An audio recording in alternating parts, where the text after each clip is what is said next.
Πανηγυρικός αρχιερατικός εσπερινός για την γιορτή του Αγίου Τριφυλίου, Πολιούχου Αγίου και Προσάη της Λευκωσίας, τελέστηκε χθες βράδυ στον Ιερό Ναό Παναγίας Φανερωμένης και ακολούθως τελέστηκε δέηση για απελευθέρωση της Κύπρου. Ο Άγιος Τριφύλιος υπήρξε ο πρώτος επίσκοπος Λύδρας της σημερινής πόλης της Λευκωσίας. Ο μοναδικός προσκυνηματικός ναός που είναι αφιερωμένος στον Άγιο βρίσκεται στον προαύλιο χώρο του Ελένιου Δημοτικού Σχολείου.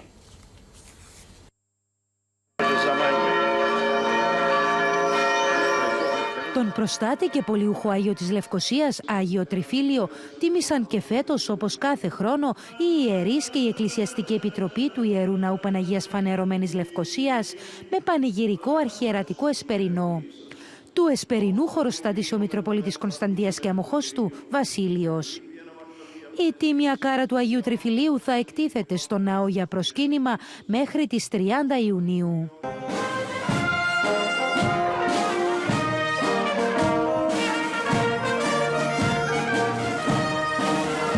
Με αφορμή τα 50 χρόνια από την τουρκική εισβολή, μετά τον εσπερινό ακολούθησε λιτανία προς το οδόφραγμα της οδού Λύδρας, όπου τελεστήκε δέηση υπεραπελευθερώσεως της Λευκωσίας και της Κύπρου εν γέννη.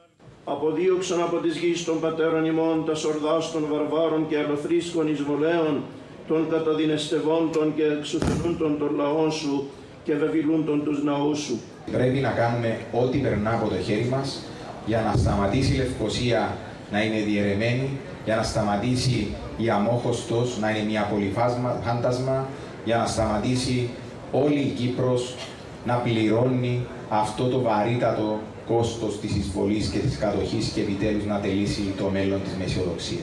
Στον Άγιο Τριφύλιο, ο οποίος υπήρξε ο πρώτος επίσκοπος Λύδρας της σημερινής πόλης της Λευκωσίας κατά τον 4ο αιώνα, είναι αφιερωμένος ένας και μόνο προσκυνηματικός ναός με τριγωνική ξύλινη στέγη, που οι διαστάσεις του ίσως να μην ξεπερνούν τα 3 επί 2 μέτρα. Στον προαύλιο χώρο του Ελενίου Δημοτικού Σχολείου στις 13 Ιουνίου 1991 κτίστηκε ένα μικρό και λιτό εκκλησάκι προς τιμήν του Αγίου. Τα θυρανίξια τελέστηκαν ένα χρόνο αργότερα, στις 13 Ιουνίου 1992, από τον Αρχιεπίσκοπο Κύπρου Χρυσόστομο τον Πρώτο.